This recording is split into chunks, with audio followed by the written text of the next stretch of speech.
Shalom, Om Swastiastu, Nama Budaya, Salam Kebajikan. Salam sejahtera bagi kita semua.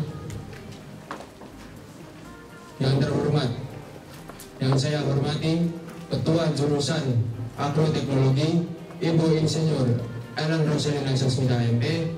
Yang saya hormati Koordinator Program Studi Agroteknologi Bapak Insinyur Darban Rianto MP.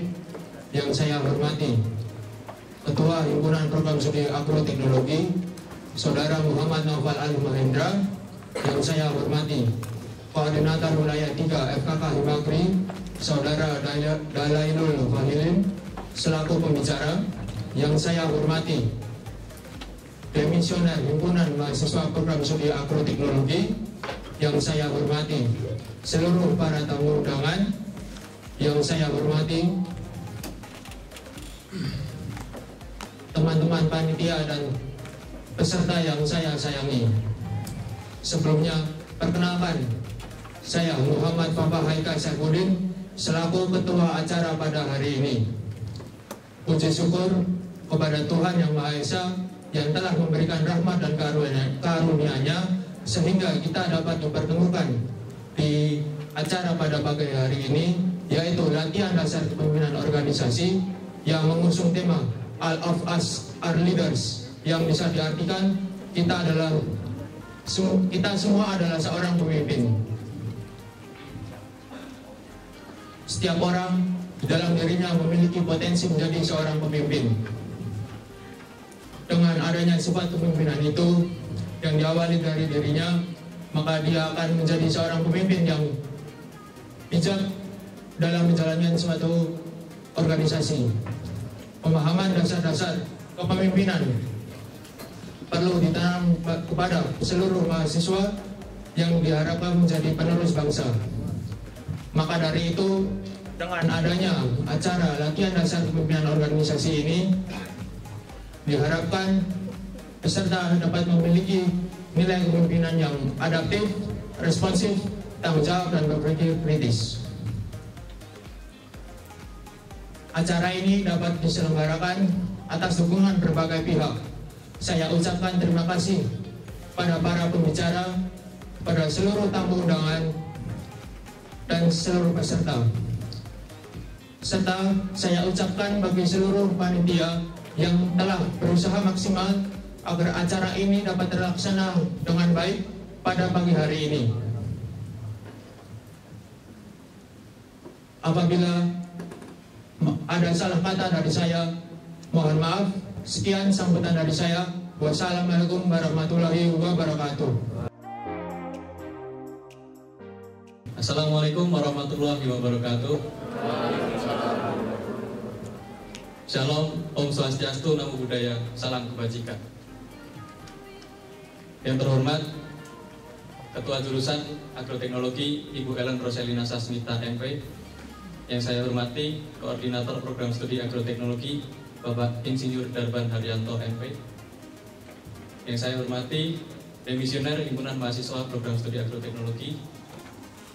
Yang saya hormati tamu undangan yang hadir pada acara hari ini dan seluruh peserta LDKO tahun 2022 yang saya banggakan. Pertama, marilah kita panjatkan puji syukur kehadirat Allah Subhanahu wa Ta'ala yang telah melimpahkan rahmat dan hidayahnya sehingga kita dapat berkumpul di tempat ini dalam keadaan sehat dan tanpa ada kurang suatu apapun. Salawat serta salam tak lupa kita curahkan kepada junjungan kita Nabi Agung Muhammad Sallallahu Alaihi Wasallam yang kita nantikan syafaatnya di yaumul kiamat. Amin. Yang kedua, saya ingin mengucapkan terima kasih yang sebesar-besarnya kepada seluruh pihak yang telah mensukseskan acara LDKO. Saya ucapkan terima kasih pada teman-teman panitia yang telah membahas, mempersiapkan, dan juga melaksanakan kegiatan LDKO ini sehingga kegiatan ini dapat berjalan dengan lancar.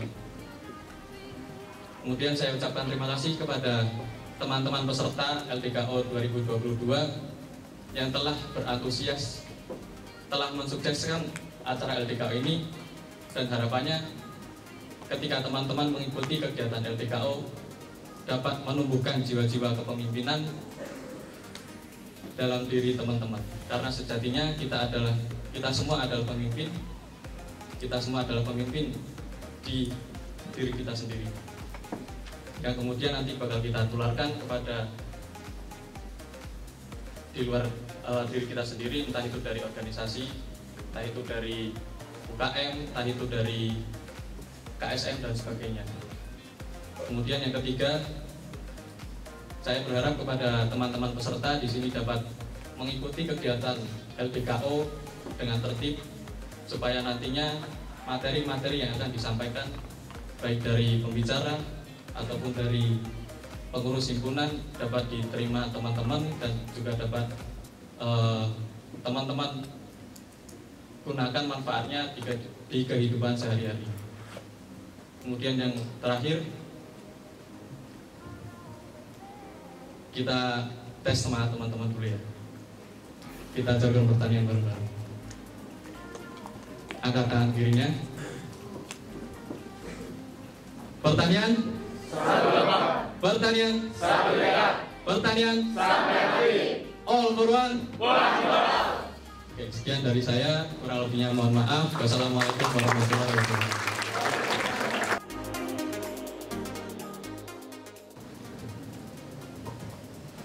Assalamualaikum warahmatullahi wabarakatuh.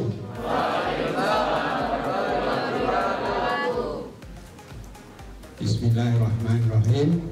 Rabbi shrah li sadri wa yassir li amri wahlul 'uqdatam min lisani yafqahu qawli. Alhamdulillahirabbil alamin wassalatu wassalamu ala anbiya'il mursalin wa ala alihi wa sahbihi ajma'in. Amma ba'd. Kepada yang kami hormati Ketua MPS Agroteknologi Saudara Muhammad Naufal, kemudian juga kepada Saudara Ketua Panitia LDKO Muhammad Afai, kemudian juga kepada seluruh pengurus AMTS Prodi Agroteknologi jurusan Agroteknologi Fakultas Pertanian Vegetarian Yogyakarta yang kami hormati, juga kepada mantan ya, ini banyak mantan juga ini, ada Mas Fikri, Mas Iman dan lain-lain, ini sebagai mantan mantan pengurus AMPS yang bisa hadir pada hari ini, dan tentunya yang kami cintai kepada adik-adik mahasiswa Prodi Agroteknologi angkatan tahun 2021 ya. Baik. Selamat pagi semuanya, semangat ya pada hari ini. Marilah kita panjatkan puji syukur kehadirat Allah Subhanahu wa taala yang telah memberikan rahmat serta hidayahnya, sehingga di pagi hari ini Anda dapat bersama-sama dapat mengikuti acara LDKO, latihan dasar kepemimpinan organisasi, dengan semboyan spirit ya. All of us are leader. Jadi tadi sudah sampaikan ya, semua adalah pemimpin ya. Baik, pada kesempatan ini tentunya yang pertama kami mengapresiasi atas kerja dari AMTS Prodi Agroteknologi yang baru di dalam menyelenggarakan LKDO. Kita harapkan nanti dengan pelatihan dasar ini adik-adik semua nanti akan memahami apa yang sudah disampaikan terkait dengan organisasi. Tentunya sudah tidak asing ya, adik-adik semua tidak asing dengan organisasi. Sejak mungkin dari SD sampai ke SMU sudah banyak kegiatan-kegiatan ya, baik itu OSIS atau kegiatan di kampung, Karang Taruna dan sebagainya. Tapi di tingkat universitas tentunya juga diberikan materi pembekalan, karena ini sangat penting. Saya minta pada adik-adik semua dan semua dari Prodi Agroteknologi untuk bisa berorganisasi dengan baik. Ya, dengan berorganisasi dengan baik itu apa? Bisa membuka wawasan Anda, bisa membuat Anda itu mempunyai jiwa-jiwa yang kreatif, inisiatif, ya, dan bisa bekerja sama, gitu ya. Jadi jangan ego. Nah, namanya organisasi itu harus saling menghargai. Sehingga dengan dasar kepemimpinan ini diharapkan nanti Anda bisa mempunyai dasar-dasar kepemimpinan, ya. Karena Anda itu di antara Anda siapa tahu besok sudah ada yang menjadi presiden, nah gitu ya, yang cita-cita yang tinggi seperti yang dikatakan oleh Presiden Republik Indonesia yang pertama Insinyur Soekarno, rela cita-cita setinggi langit, kalaupun jatuh masih di antara bintang-bintang, ya begitu ya. Jadi tetap semangat ya, harus mencapai cita-cita yang setinggi-tingginya, sehingga nanti dalam studi, dalam organisasi nanti semuanya akan berjalan dengan baik. Itu yang saya pesankan pada sambutan pada acara LDKU di pada hari ini.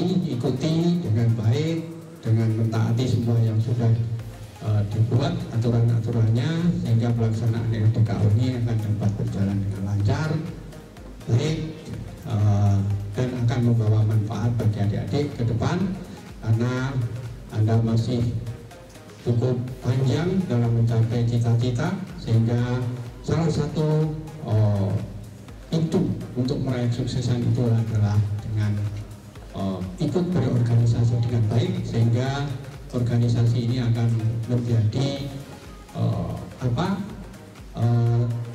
pintu ya, menjadi strategi dalam meraih cita-cita ya. Itu salah satunya, walaupun nanti Anda tetap pada posisinya sebagai seorang mahasiswa harus belajar yang sungguh-sungguh terkait dengan akademis ya. Banyak orang yang sukses dengan berorganisasi, banyak orang-orang pimpinan itu yang meraih kesuksesan dengan dia belajar dari organisasi ya. Dengan organisasi itu memang sangat akan membuat Anda itu lebih dewasa, lebih matang dalam menentukan pemikiran ya, mengembangkan pendapat, berkoordinasi, bekerja sama, saling bahu-membahu untuk memperkuat apa yang kita citakan. Begitu, semoga kegiatan yang LDKU di pagi hari ini dapat berjalan lancar, diberi hidayah oleh Allah Subhanahu wa Ta'ala dari awal sampai akhir tanpa halangan apapun. Selamat semuanya untuk bisa melaksanakan kegiatan LDKU di pagi sampai siang hari ini. Demikian yang bisa saya sampaikan pada hari ini. Mohon maaf nanti saya tidak bisa mengikuti acara sampai akhir ya, mungkin karena ada kegiatan lain yang harus saya selesaikan. Tetap semangat, tetap sehat, jaga kesehatan semuanya agar Anda juga nanti bisa melaksanakan semua tugas yang diberikan. Demikian yang dapat saya sampaikan. Akhirul kalam, wabillahi taufiq wal hidayah. Assalamualaikum warahmatullahi wabarakatuh. Assalamualaikum warahmatullahi wabarakatuh.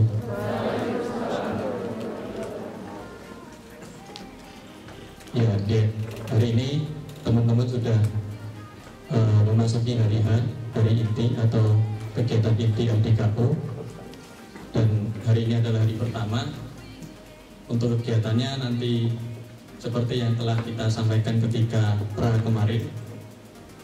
Nah, harapannya di sini teman-teman bisa mengikuti secara tertib, karena nantinya materi-materi yang akan disampaikan baik dari nanti ada dari teman-teman FKK Himagri, kemudian dari teman-teman pengurus himpunan, nanti teman-teman yang sekiranya perlu ataupun penting itu dicatat, kemudian sebagai bahan teman-teman dalam yang mendapatkan materi yang nantinya dapat teman-teman terapkan ketika teman-teman nantinya ingin masuk ataupun ingin tergabung dalam organisasi, baik itu di dalam BEM, dalam himpunan, dalam UKM, ataupun dalam KSM dan organisasi yang lain. Ya mungkin itu sedikit pengantar dari saya. Saya kembalikan ke Master of Ceremony. Wassalamualaikum warahmatullahi wabarakatuh. Saya mau meminta maaf gitu atas nanti ketika saya menyampaikan materi ada perkataan ataupun suku, ras dan agama yang tersinggung. Jadi bukannya bermaksud untuk membahas tentang suku, ras, dan agama, tapi mungkin ada sedikit analogi ataupun pembahasan singkat terkait hal tersebut gitu.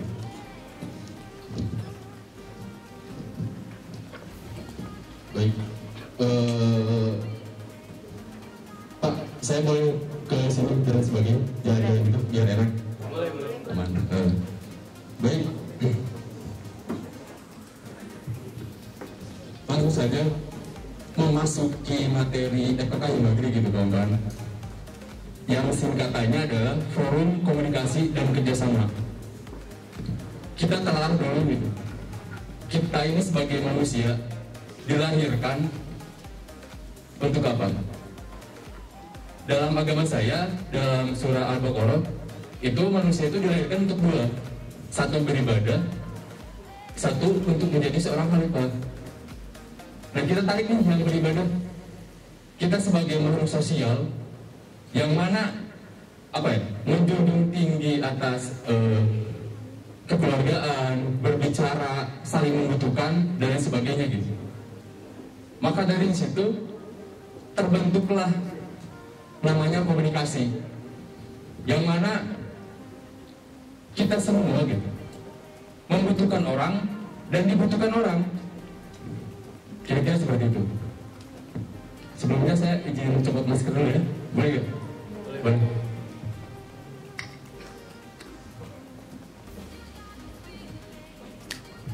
Baik, Forum Komunikasi dan Kerjasama. Forum itu sebuah kumpulan yang mana terdiri dari satu kaum atau lebih, ataupun satu orang atau lebih, dan di sana mempunyai pemikiran-pemikiran yang pasti gitu, dan konkret. Dilanjutkan dengan komunikasi. Tentu gitu, kita sebagai manusia kita harus berkomunikasi, entah dengan diri kita sendiri, ataupun dengan alam, ataupun dengan sesama manusia, Tuhan dan lain sebagainya gitu. Maka dari itu dalam suatu komunikasi pasti ada outputnya, itu bentuk-bentuk kerjasama gitu. Contohnya nih, saya diundang sama kawan-kawan UPN gitu. Masa tiba-tiba saya langsung ke sini? Kan tidak. Sebelumnya ada bentuk komunikasi yang yang dituangkan di dalam dua individu yang berbeda gitu. Contohnya saya sama kawan-kawan UPN gitu. Nah kira-kira seperti itu kawan. Bisa dilanjut?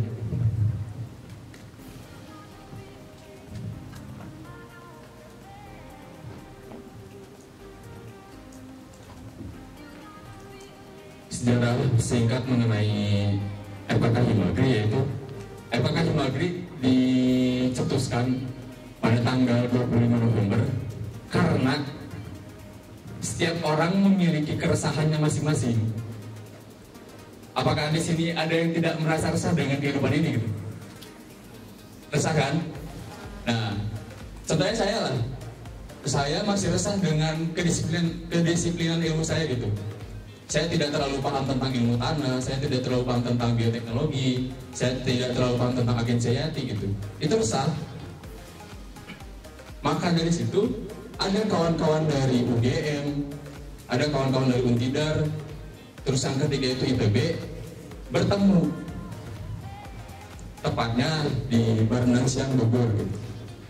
Mereka merumuskan kira-kira apa sih yang kawan-kawan pertanian ataupun teman-teman pertanian pada hari ini dibutuhkan. Apakah tawuran? Kan enggak. Apakah kesejahteraan masyarakat petani? Iya. Di situ baru terbentuk tuh FKK Himagri. Bukan atas dasar kita cuma hahe doang gitu. Ya memang hahe perlu juga biar kita nggak penat-penat banget gitu. Tapi tujuan lainnya itu untuk membangun petani ataupun masyarakat Indonesia gitu dalam aspek-aspek pertanian. Nah, terus dilanjut Pak.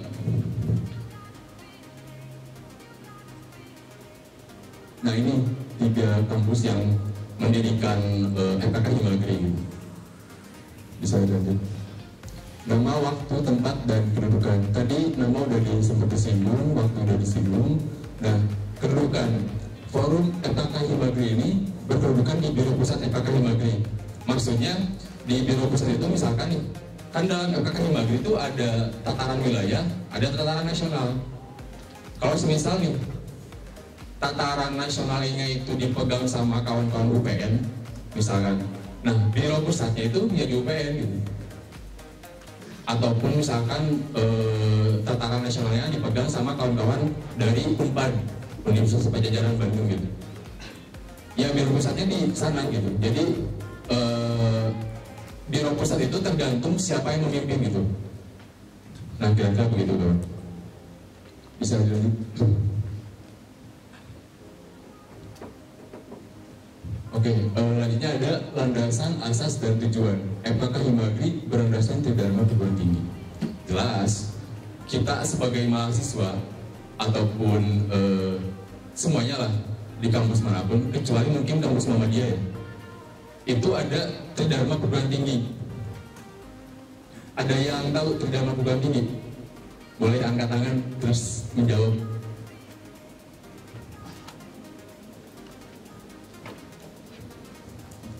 Apa coba? Ayo.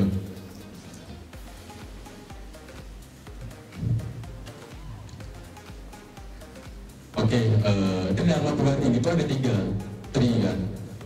Yang pertama itu pendidikan, yang mana di dalam undang-undang itu udah disebut gitu. Pendidikan terbagi menjadi 3, ada formal, ada non formal, ada informal. Yang mana formal ini ya pendidikan seperti ini gitu, ataupun pendidikan seperti akademi gitu, perkuliahan, program perkuliahan ataupun dan lain sebagainya gitu. Terus pendidikan non formal itu di ruang-ruang ataupun di luar dari forum-forum formal. Kayak misalkan ngopi doang tapi kita membahasnya lebih jauh tentang kemahasiswaan, organisasi ataupun kedisiplinan ilmu dan sebagainya gitu. Ada pula informal, yang mana dari lahir tuh kita udah dibentuk pendidikan informal seperti apa. Ada yang dari budayanya, ada yang dari keluarganya seperti apa dan lain sebagainya gitu. Itu macam-macam pendidikan gitu. Yang kedua ada penelitian dan pengembangan. Jelas, kita sebagai mahasiswa kita dituntut untuk berinovasi ataupun kreativitas yang sangat tinggi gitu. Misalkan kita nih udah kuliah nih jauh-jauh ke Jogja misalkan, kalau yang dari luar Jogja, terus kuliah tentang agensi hayati gitu di kampusnya. Nah di situ kita dituntut tuh untuk kreativitas kita sejauh mana sih gitu. Kan udah diteliti, coba kita kembangkan, dan kita juga dituntut untuk berinovasi gitu. Aku yakin dulu pas zamannya Pak Soekarno itu belum perkembangan itu belum sejauh sekarang gitu, meskipun saya tidak tahu gitu. Nah terus yang terakhir itu ada tahap pengimplementasian ataupun pengabdian masyarakat. Kita udah menjalankan pendidikan formal, non formal ataupun informal. Kita udah melakukan sebuah pengembangan dan diteliti dan melakukan sebuah pengembangan gitu. Terus yang ketiga ini tahap implementasi. Kalau di kampus saya itu ada yang namanya KKN. Nah mungkin itu salah satu tahap implementasi buat kita semua gitu, yang mungkin bisa disebut formal juga gitu, tapi nggak selalu tentang KKN. Nah di situ di dalam tahap-tahap pengabdian masyarakat itu mengimplementasikan ilmu kita yang udah didapat, entah itu dalam perkuliahan ataupun pendidikan non formal ataupun informal itu sendiri. Terus yang asas, forum ini berasaskan nilai-nilai luhur Pancasila.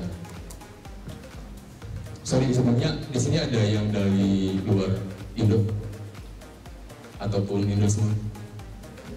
Indo semua. Nah, jelas gitu. Kita dalam Indonesia itu udah digaungkan dengan dasaran Pancasila gitu, yang mana ada 5 sila gitu. Maka dari itu FKK kan beragam nih, nggak cuma dari wilayah 3 ataupun Jawa Tengah, Yogyakarta doang, tapi ada Sulawesi, ada Papua, ada Jawa Timur, ada Sumatera, dan kawan-kawan lainnya gitu. Maka dari itu, implementasi dari 5 sila itu diperlukan dalam hal ini gitu. Terus ada tujuan, terbinanya profesionalisme dalam bidang-bidang keilmuan dan keorganisasian. Oke, terbina profesionalisme gitu. Kita harus dibina dengan ahli kita gitu. Jangan mendikotomikan antara kuliah dan organisasi. Itu jelas hal yang berbeda. Suka ada tuh, kamu milih kuliah atau organisasi, kuliah atau organisasi gitu.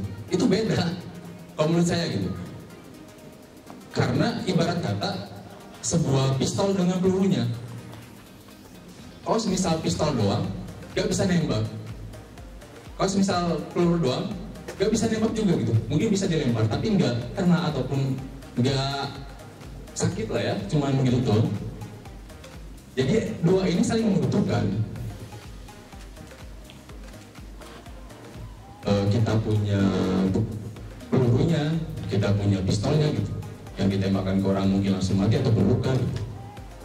Jadi ujung tombak gitu. Terus yang kedua itu ada terwujudnya komunikasi dan kerjasama antara himpunan mahasiswa agronomi dan sejenisnya dalam rangka mengembangkan ilmu pengetahuan dan teknologi bagi kepentingan diri, lembaga, dan masyarakat gitu. Jadi kalau semisal nih ada anggota FKK Himagri ataupun pengurus FKK Himagri nggak melakukan apa ya istilahnya, cuman sekedar gitu loh, maksudnya kita buat apa suatu inovasi tapi ya udah buat diri sendiri gitu, itu boleh-boleh aja. Tapi kok masa se-egois itu gitu. Nah makanya kita selalu berkomunikasi tuh, bagaimana kabar di wilayah 5 gitu, wilayah Sulawesi dan sebagainya, bagaimana kabar di wilayah 2, Jawa Barat, DIY dan sebagainya gitu, DKI dan sebagainya gitu, bagaimana di wilayah 1, Sumatera gitu, dan kawan-kawan lainnya gitu. Contohnya kemarin deh, Hari Tani, di situ kan lumayan apa ya, nggak chaos juga sih, tapi ada bentuk demokrasi gitu, ataupun ada demo-demo tersendiri. Saya diundang gitu sama salah satu Kementerian Pertanian, yang kebetulan saya tidak bisa hadir gitu karena undangannya dadakan gitu. Kenapa nggak bisa hadir gitu? Padahal H-2. Ya jelas karena ketika duduk di sana kita harus mempunyai poin-poin yang kuat gitu, dengan rasionalisasi yang kuat gitu. Saya melemparkan kepada wilayah 2 yang kebetulan di daerah DKI juga, yang mana mereka lebih dekat gitu, dan mereka udah ada persiapan sebelumnya. Nah di situ kita melakukan komunikasi lagi gitu, kita melakukan kerjasama dan sebagainya. Oke, dilanjut Pak. Sifat FKK Himagri. Nah, jadi teman-teman selain manusia gitu, FKK Himagri juga mempunyai sifat, ada 2, semi independen sama non politik praktis. Semi independen kenapa? Karena kita mempunyai keterikatan antara himpunan sama FKK, antara FKK sama himpunan. Misalkan nih UPN mempunyai keterikatan sama FKK Himagri gitu. Begitu pula sebaliknya. Nah kira-kira gitu. Terus yang kedua, non politik praktis.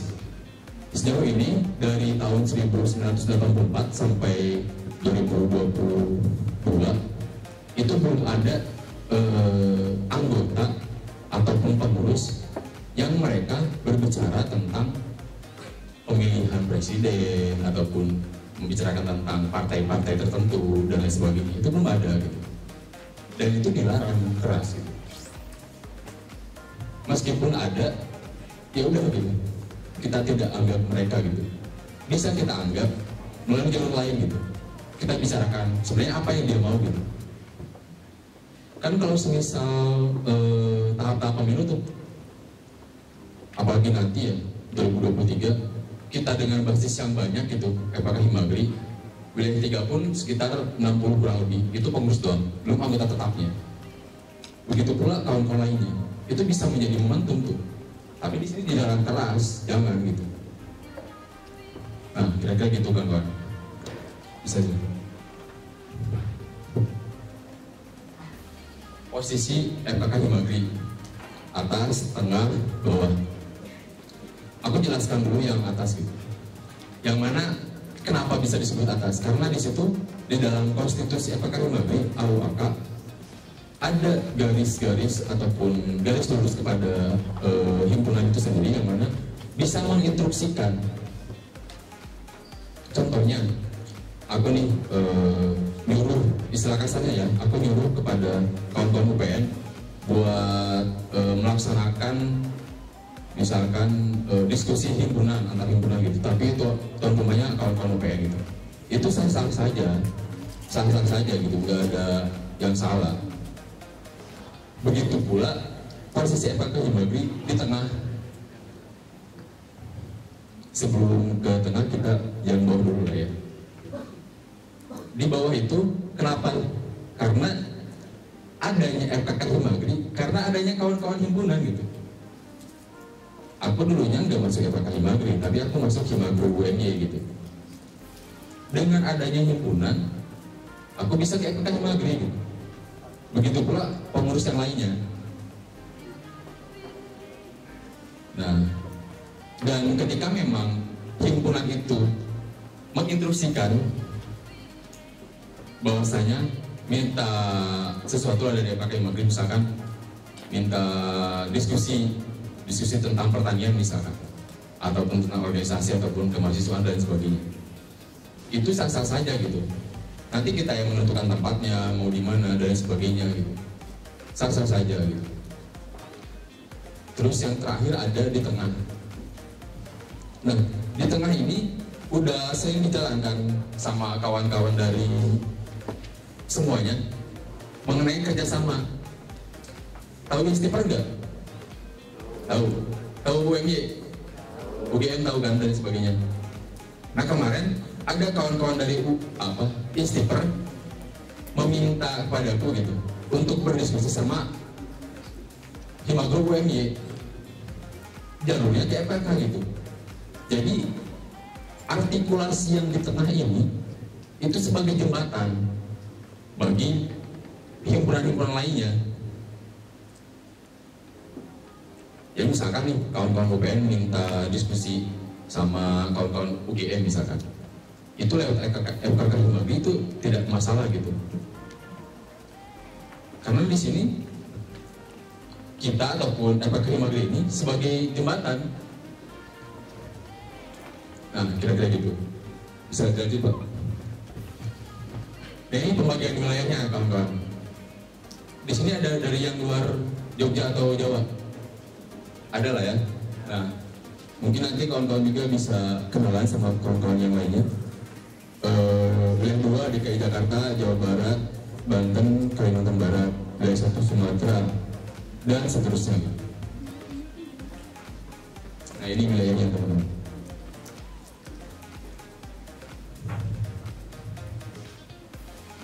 Oke, bisa di-news Pak.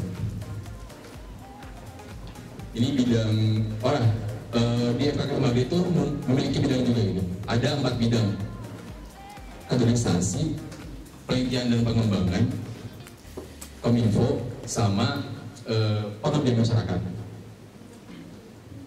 Kaderisasi dia yang berbicara tentang bagaimana berbicara apa ya istilahnya, pola-pola pengkaderan, ataupun mengajak orang, ataupun menghasut orang, ataupun mendeskonstruksi orang dan kita perbaiki orang itu, dan lain sebagainya gitu. Yang kedua tadi ada penelitian dan pengembangan, jelas itu. Tadi aku udah jelasin juga di dalam poin kedua gitu. Itu sama gitu, berbicara tentang keilmuannya. Terus yang ketiga ada pengabdian masyarakat, tahap-tahap implementasi dan lain sebagainya. Yang terakhir ada kominfo. Nah, di kominfo kan kita kan sekarang udah teknologinya udah pesat banget lah ya, apalagi melihat dari handphone gitu, terus laptop dan sebagainya gitu, teknologi. Terus media sosial dan lain sebagainya, itu udah pesat banget. Kita perlu juga eksistensi tapi jangan terlalu gila akan eksistensi menurutku gitu. Karena esensinya itu ya sudah, kita hanya sebatas kita dikenali dan kita diketahui orang aja gitu, nggak ada esensi yang lainnya kalau menurutku gitu. Mungkin kalau misalnya ada yang kontra boleh-boleh saja. Nah kira-kira gitu kawan. Bisa dilanjut Pak? Oh ya, ini ada DPO juga. DPO itu Dewan Penasihat Organisasi. Itu berbicara tentang legislatifnya. Ya kita jelas lah di tataran Indonesia, tataran sebuah kampus ataupun tataran sebuah gubernur dan sebagainya.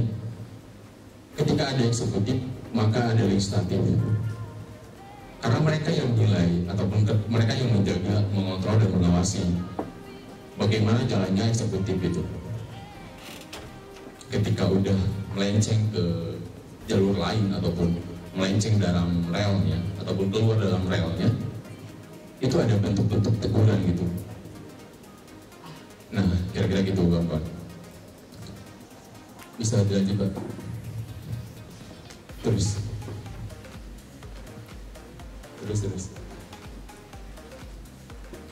Nah, oke nih. Kawan-kawan di FKK Himagri juga mempunyai program kerja utama, yang mana program kerja utama itu dilimpahkan kepada kampus sendiri gitu. Kenapa kok dilimpahkan kepada kampus? Pasti ada yang bertanya gitu kan. Karena pertama, pendanaan dari FKK Himagri itu nggak ada sama sekali. Nggak ada kampus pihak ataupun kampus terkait misalkan ataupun partai-partai lain ataupun senior-senior dan sebagainya, perusahaan-perusahaan dan sebagainya menyumbangsi kepada FKK Himagri. Itu belum ada, kecuali dalam himpunannya. Kenapa aku bilang gitu? Karena di Pernas Pertemuan Nasional kemarin itu udah ditetapkan gitu, bahwasanya himpunan ini sekarang memiliki iuran kepada FKK Himagri gitu, yang mana untuk menjalankan sebuah roda organisasinya. Nah ini ada diskusi publik kemarin udah dilaksanakan di UKSW Salatiga. Top Mawil ini kebetulan ada dinamika ataupun problem dapur di UMNU gitu, dan kemungkinan besar di bulan September kita akan menjalankan. Terus waktu Mawil udah masuk kepada perancangan, dan insya Allah tanggal 27, 28, 29 kalau enggak 28, 29, 30 Juni kita akan melaksanakannya gitu, secara hybrid juga.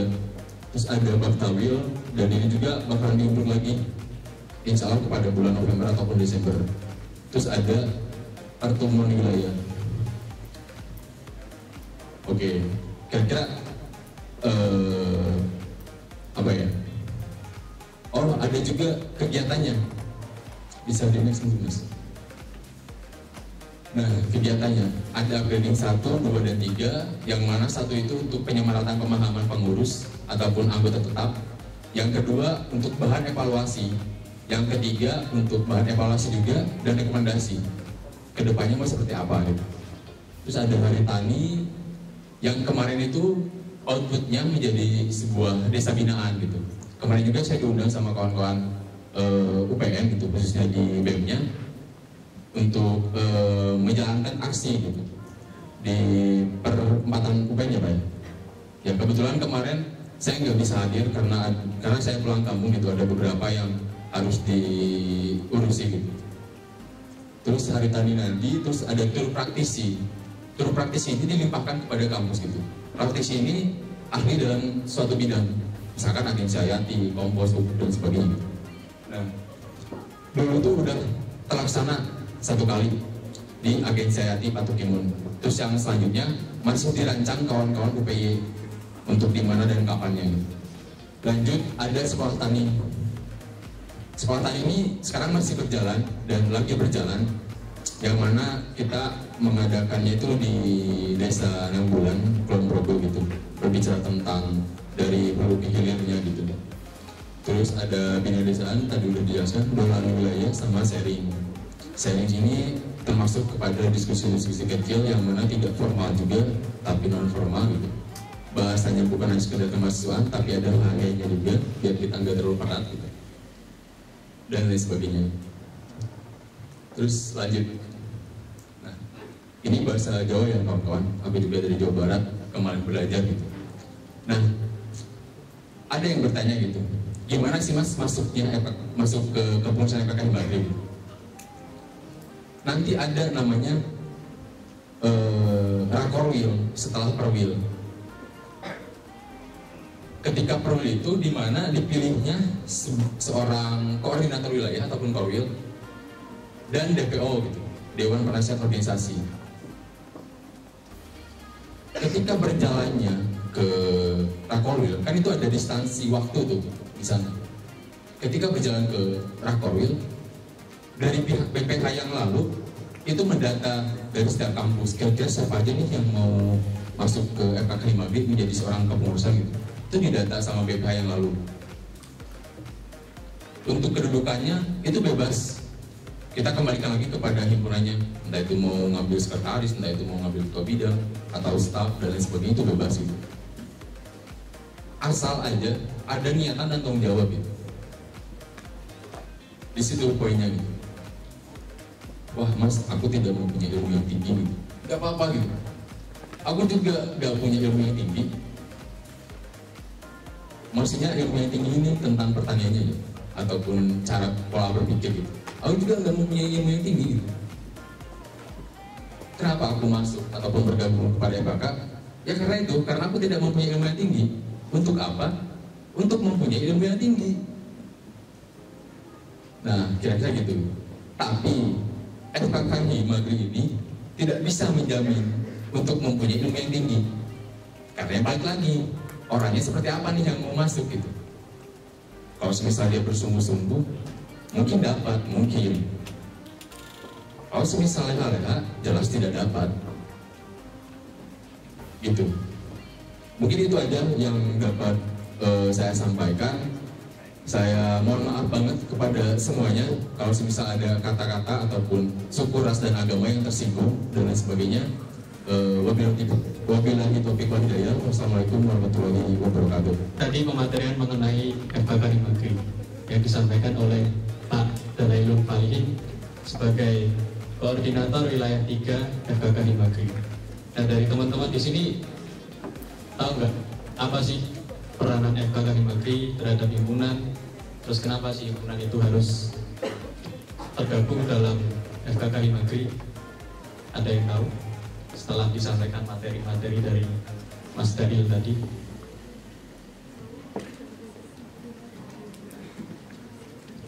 Ada nggak yang mau jawab? Oke, jawab.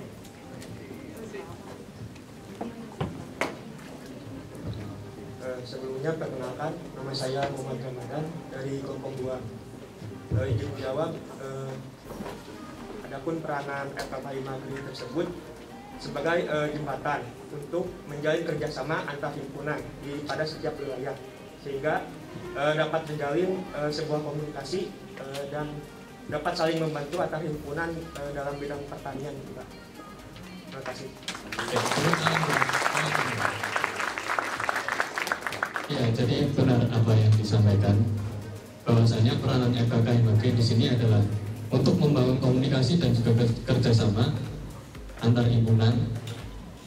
Nah, jadi misalnya teman-teman dari himpunan KFS Agro gitu, pengen komunikasi dengan teman-teman himpunan dari misalnya wilayah 1 atau itu di daerah Sumatera ya Pak.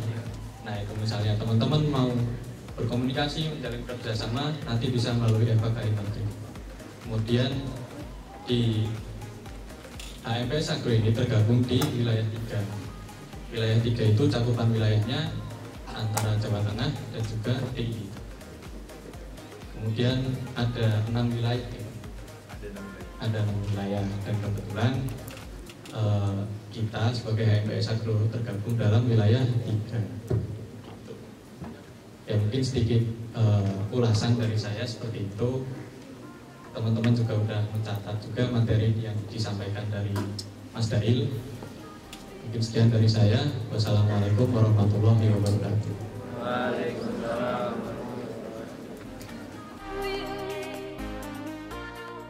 Selamat pagi, perkenalkan nama saya Mulya Gafari dari kelompok 7.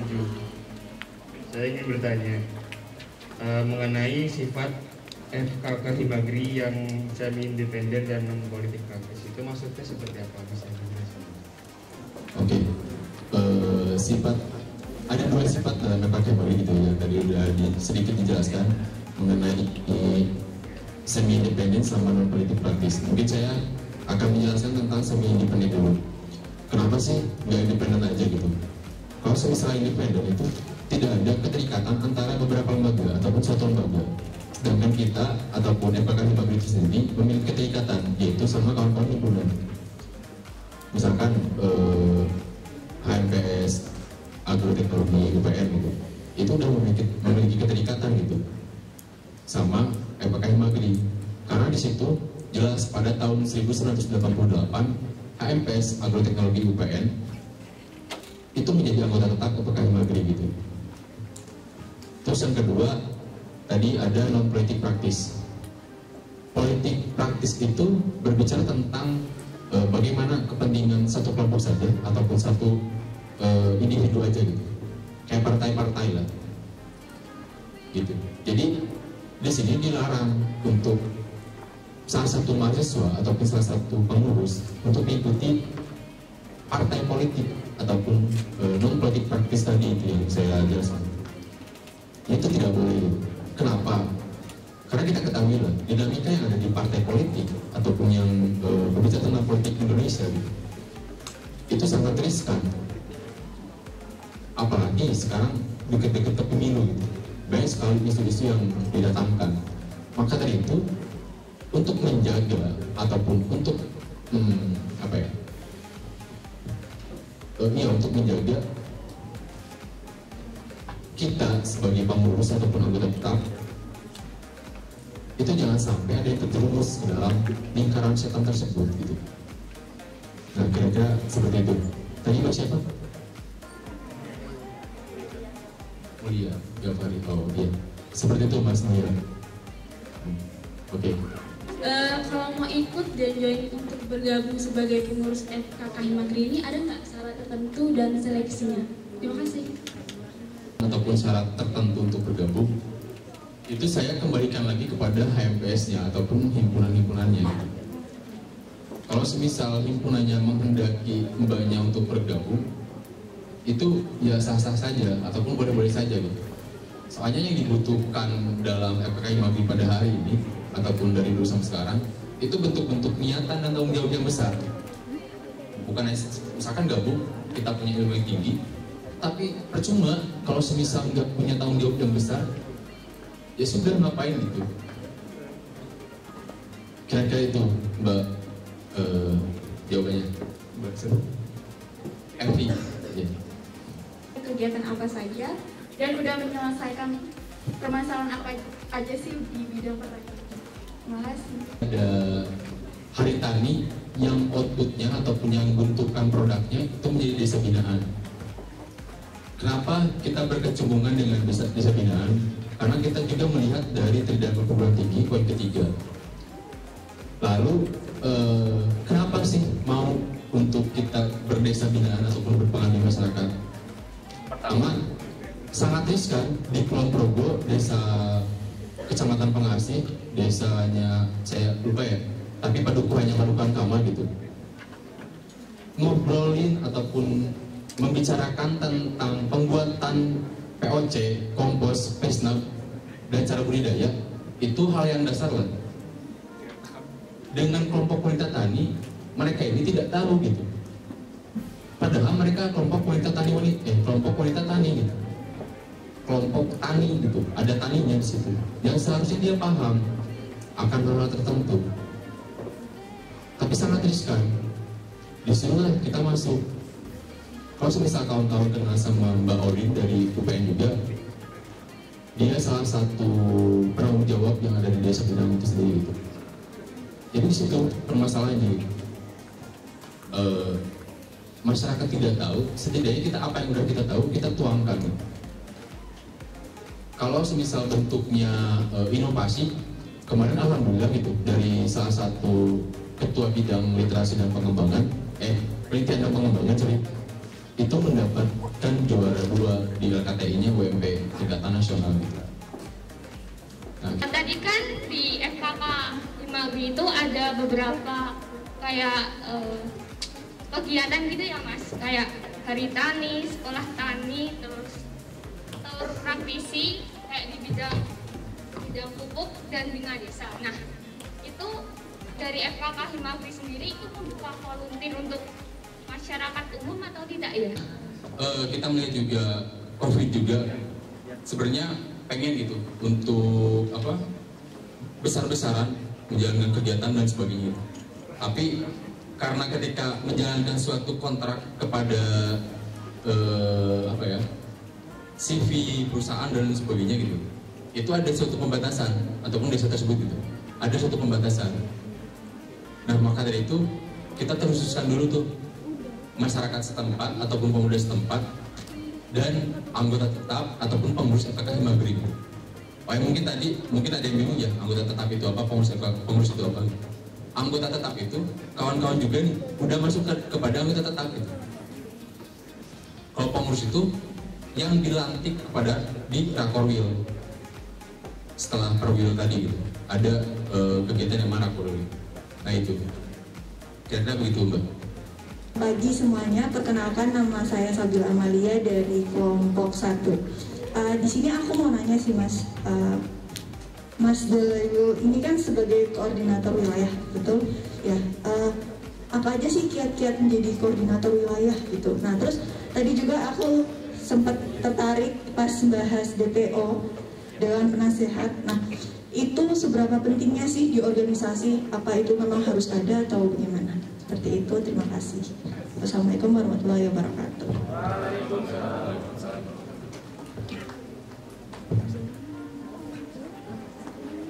Oke, terima kasih Mbak Sabila buat pertanyaannya. Untuk menjadi seorang koordinator wilayah, itu tadi balik lagi gitu. Mau pengurus ataupun koordinator wilayah, kita asal ada dua, niatan dan tanggung jawab gitu. Saya jujur saja gitu.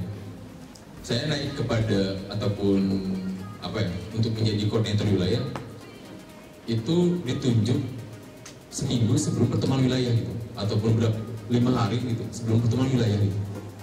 Belum mempersiapkan visi misi, belum mempersiapkan bagaimana kedepannya, belum mempersiapkan siapa kedudukannya dan sebagainya gitu. Tapi mungkin gitu Tuhan udah menjalankan jalan saya kepada koordinator wilayah, maka di situ dibentuklah tekad ataupun niatan dan tanggung jawab saya gitu sama Tuhan itu sendiri untuk menjalankan roda kepengurusannya. Mungkin kalau semisal memang persiapannya lebih, itu ada pemahaman tentang FKK Himagri, pemahaman tentang bagaimana cara penyelesaian masalah, pemahaman tentang bagaimana cara berkomunikasi, bekerja sama, sosialisasi, dan lain sebagainya gitu. Nah, kira-kira gitu. Terus yang kedua tadi, apakah DPO ini berdampak ataupun cara kerja ataupun tanpa DPO bagaimana? DPO dalam wilayah 3 ini karena kita menjunjung tinggi asas-asas kekeluargaan ataupun desas-desus kekeluargaan, yang mana tidak semua kegiatan ataupun tidak semua kegiatan itu harus ada DPO gitu, ataupun merancang sama DPO. Memang di situ ada sistem pengawasan ataupun controlling, tapi DPO juga ikut merancang juga bagaimana kegiatan nanti. DPO juga ikut berpartisipasi bagaimana kegiatan nanti juga. Jadi ketika ada permasalahan tentang legislatif, ada permasalahan tentang eksekutif gitu, kita berpikir bareng-bareng gitu, tapi yang menggerakkan sesuai dengan apa yang dia jabati gitu, ataupun apa yang dia duduki gitu. Nah, DPW ini 3, orangnya ada 3 gitu, nggak sebanyak DPW gitu. Kenapa 3? Karena ngelihat, menghimbau juga, terus mengingat juga pada nasional dan sebagainya. Terus yang dulu-dulu juga itu yang dirancang itu sistem-sistem kekeluargaan ataupun asas-asas kekeluargaan gitu. Jadi nggak ada tuh ataupun nggak pernah tuh kontradiksi sama DPO. Misalkan DPO menjalankan tugas sebagai pengawasan ataupun controlling, ada kawan-kawan dari BPW ataupun eksekutifnya tidak menerima. Itu yang saya, pengalaman saya gitu, itu belum pernah ada gitu. Jadi ketika ada sebuah konsepan, ya udah gitu, kita jalan bareng-bareng gitu. Nah, kurang lebih seperti itu Mbak. Terima kasih.